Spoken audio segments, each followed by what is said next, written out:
Bonjour à toutes et à tous. Alors, la recherche terminologique, on pense souvent que c'est une science, et c'est vrai, mais c'est avant tout une pratique. La vraie question, c'est comment on fait pour qu'elle soit vraiment efficace dans un projet de traduction. Eh bien, la réponse, elle est assez simple en fait. Tout, absolument tout, se joue dans la planification. Et je dis bien avant même de commencer à taper quoi que ce soit dans un moteur de recherche. C'est la grande question, n'est-ce pas? Est-ce que la recherche, au final, ne nous ralentit pas?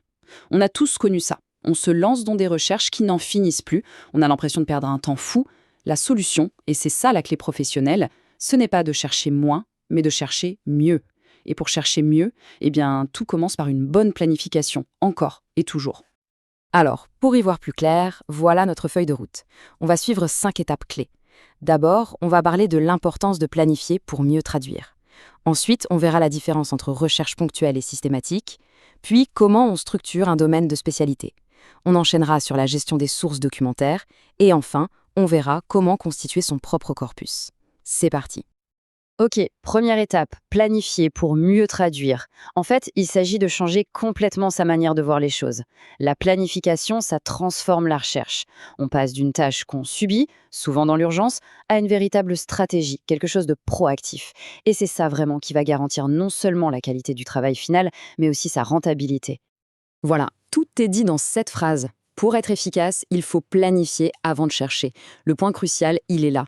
En intégrant une planification vraiment méthodique, la recherche terminologique devient un atout, un super pouvoir même, et non plus un obstacle qui nous fait perdre du temps. C'est un changement de mentalité qui fait toute la différence. Bon, maintenant qu'on est convaincu de l'importance de planifier, la question c'est comment on fait. Concrètement, il y a deux grandes approches. C'est le choix fondamental. Et attention, l'idée, ce n'est pas du tout de les opposer, mais plutôt de comprendre quand il faut utiliser l'une ou l'autre. C'est une question de stratégie. Alors, regardons ça de plus près. D'un côté, on a la recherche ponctuelle. C'est un peu le mode pompier. On a un problème immédiat, un terme qui bloque, il faut une solution vite. C'est une action chirurgicale très ciblée. Et de l'autre côté, on a la recherche systématique. Là, on est plutôt en mode architecte. On explore un domaine en entier, de fond en comble. C'est l'approche idéale quand on sait qu'on va travailler souvent sur un même sujet. On construit des fondations solides pour l'avenir. Et c'est là que ça devient vraiment intéressant. L'approche systématique, ce n'est pas juste faire une grosse recherche. Non, ça va beaucoup plus loin. C'est un projet terminologique à part entière. Un vrai projet, avec une structure, des étapes bien définies, des objectifs clairs. Bref, on est dans une démarche professionnelle complète. Et ce projet, comment il se déroule? Eh bien, il se décompose en 7 grandes tâches qui s'enchaînent logiquement. Tout commence par la mise en forme du corpus, notre matière première. Ensuite, on repère les termes importants. Puis on collecte les données sur ces termes. Vient l'étape d'analyse et de synthèse, cruciale. Après, on encode, on organise ces données. Et enfin, on gère et on maintient tout ça à jour. C'est ce processus rigoureux qui garantit une couverture vraiment complète et fiable du domaine. Ok, passons à la troisième partie, structurer le domaine de spécialité. Avant de plonger tête baissée dans une recherche systématique, il y a une étape absolument indispensable. C'est un peu comme un explorateur. Avant de partir à l'aventure, il lui faut une carte. Eh bien nous, c'est pareil. Il faut d'abord délimiter et organiser le champ de connaissances. On ne peut pas chercher efficacement quelque chose si on ne l'a pas défini clairement. Et pour faire cette carte, l'outil principal, c'est ce qu'on appelle le schéma notionnel. Qu'est-ce que c'est? En gros, c'est un diagramme, souvent en forme d'arbre, qui permet de visualiser les liens logiques entre les différents concepts d'un domaine. Ça permet de rendre visible, de rendre explicite tout ce qui est implicite. L'application la plus fréquente de ce schéma, c'est l'arbre de domaine. C'est simple, on organise les concepts de manière hiérarchique, du plus général au plus spécifique, ou de la partie au tout, par exemple. Et là, ça devient un outil hyper puissant, surtout pour nous en contexte multilingue. Pourquoi? Parce qu'il permet de comparer les structures conceptuelles entre deux langues. On peut voir où ça coince, où il y a des manques, bref, on identifie les lacunes terminologiques avant même qu'elles ne deviennent un problème. Bon, notre domaine est structuré, on a notre carte. Maintenant, il faut aller chercher la matière première pour notre recherche. C'est la quatrième étape, la gestion des sources documentaires. Il s'agit maintenant d'identifier, mais aussi et surtout d'évaluer les documents qui vont nous servir. Et au sommet de la pyramide de la fiabilité, il y a ce qu'on appelle les sources primaires. C'est le gold standard. Qu'est-ce que c'est? Ce sont les documents originaux, ceux qui sont produits par les experts du domaine pour les experts du domaine. On parle de manuels techniques, d'articles scientifiques, de thèses. C'est là et seulement là que la terminologie vit dans son contexte le plus authentique.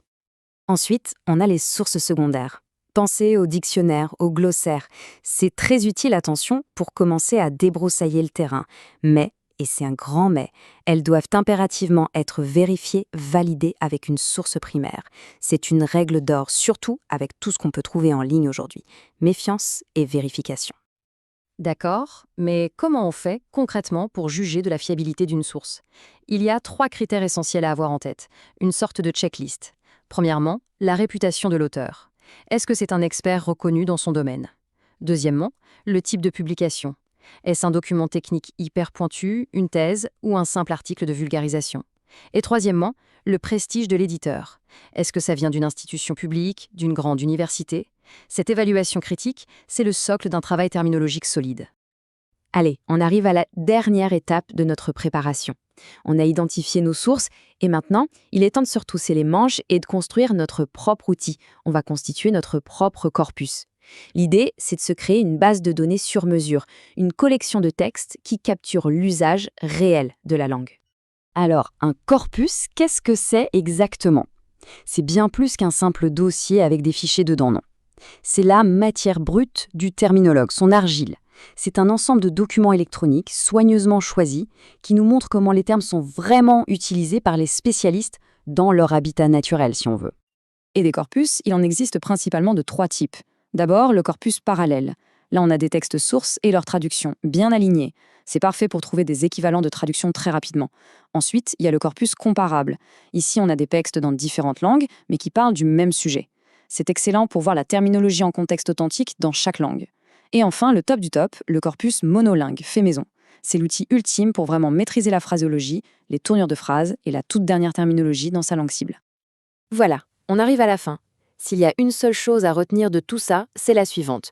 La planification, ce n'est pas une perte de temps. C'est un investissement direct dans la qualité de notre travail et dans notre propre efficacité. Très clairement, en traduction, c'est cette approche méthodique qui fait toute la différence entre un amateur et un professionnel. Et donc, pour finir, je vous laisse avec une question à méditer. Par où commencer?